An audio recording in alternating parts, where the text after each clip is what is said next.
Apple খাওয়ার পর আপেলের ভিতরে থাকা বীজগুলো ফেলে দিবেন না, কেননা আজকের এই ভিডিওতে আমি আপনাদের দেখাবো কিভাবে বাজার থেকে কিনে আনা আপেলের বীজ থেকে সহজে চারা উৎপাদন করতে পারেন, তাও আবার একদম সহজ টেকনিকে। তো প্রিয় দর্শক, টবে কিংবা ছাদে যেখানেই হোক না কেন আপেল কিন্তু এখন খুব সহজেই চাষ করা যায়।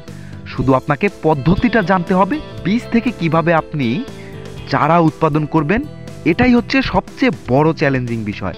তো শুরুতেই বলে রাখি আপনাদের, আপেলের বীজ কিনতে হবে আপনাদের বাজার থেকে। আপনি যে জাতের আপেল পছন্দ করেন সেই আপেলটিকে কিনে নিয়ে আসবেন। আপেল খাবেন এবং অতঃপর অবশিষ্ট বীজ ফেলে না দিয়ে সংরক্ষণ করবেন। আমরা প্রতিদিন বাড়িতে যে আপেলগুলো খাই সেই আপেলগুলোর বীজ থেকে কিন্তু আপেলের চারা তৈরি হতে পারে। এত সুন্দর চারা তৈরি হবে যে আপনি দেখেই অবাক হয়ে যাবেন। সেজন্য প্রথমে একটি আপেলকে খুব ভালোভাবে কেটে, যাতে করে বীজগুলো কোনো ক্ষতি না হয়, তারপর সেখান থেকে আপেলের বীজগুলো সংগ্রহ করে নিতে হবে। পরবর্তীতে এই বীজগুলো থেকে চারা তৈরির জন্য প্রথমেই একটি সুতি কাপড়ের প্রয়োজন হবে। তারপরে সেই কাপড়ের মধ্যে আপেল থেকে যতগুলো বীজ বের করেছেন সেই বীজগুলোকে কাপড়ের মধ্যে রেখে দিবেন। যদি আপনার হাতের কাছে সুতি কাপড় না থাকে তাহলে আপনি এর পরবর্তী টিস্যু পেপার ব্যবহার করতে পারেন। তারপর সেটির জন্য উপরের বীজ থেকে তার মধ্যে হালকা করে পানি স্প্রে করে দিতে হবে। মনে রাখবেন, অতিরিক্ত পানি দেওয়া যাবে না, কেননা অতিরিক্ত পানি দিলে এর মধ্যে ফাঙ্গাস আসতে পারে। তারপর সেই কাপড়টিকে খুব যত্ন সহকারে ভাঁজ করে একটি কন্টেনারের মধ্যে 3 থেকে 4 দিন রেখে দিতে হবে। সেক্ষেত্রে আপনার খরচের অথবা প্লাস্টিকের একটি বক্স ব্যবহার করতে পারেন, অথবা এমন কোনো পাত্র ব্যবহার করতে পারেন যে পাত্রের ভিতরে বাহির থেকে কোনো প্রকার বাতাস প্রবেশ করতে পারবে না।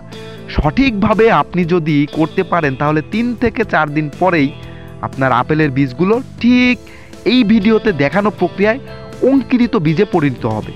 তো প্রিয় দর্শক, আপেলের বীজগুলোকে প্রথমে অঙ্কুরিত করে তার চাষ করলে সেক্ষেত্রে সবচেয়ে বেশি ভালো ফলনটা পাওয়া যায়। মনে রাখবেন, এভাবে অঙ্কুরিত করা যায়, ডাইরেক্ট বীজে পুঁতে দিলেই কিন্তু সেখান থেকে চারা গজাবে না।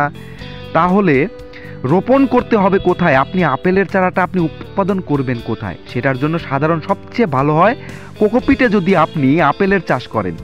আপনার ভিডিওতে একটা কোকোপিট দেখতে পাচ্ছেন, এখানে ছোট ছোট খাঁচের মধ্যে নারকেল খোসার চূর্ণ দিয়ে তারপরে পানি স্প্রে করে সেখানে আপেলের অঙ্কুরিত বীজটাকে বপন করা হয়েছে। ইনশাআল্লাহ আগামী 10 থেকে 15 দিনের মধ্যে এখান থেকে বড় একটি চারা বেরিয়ে আসবে।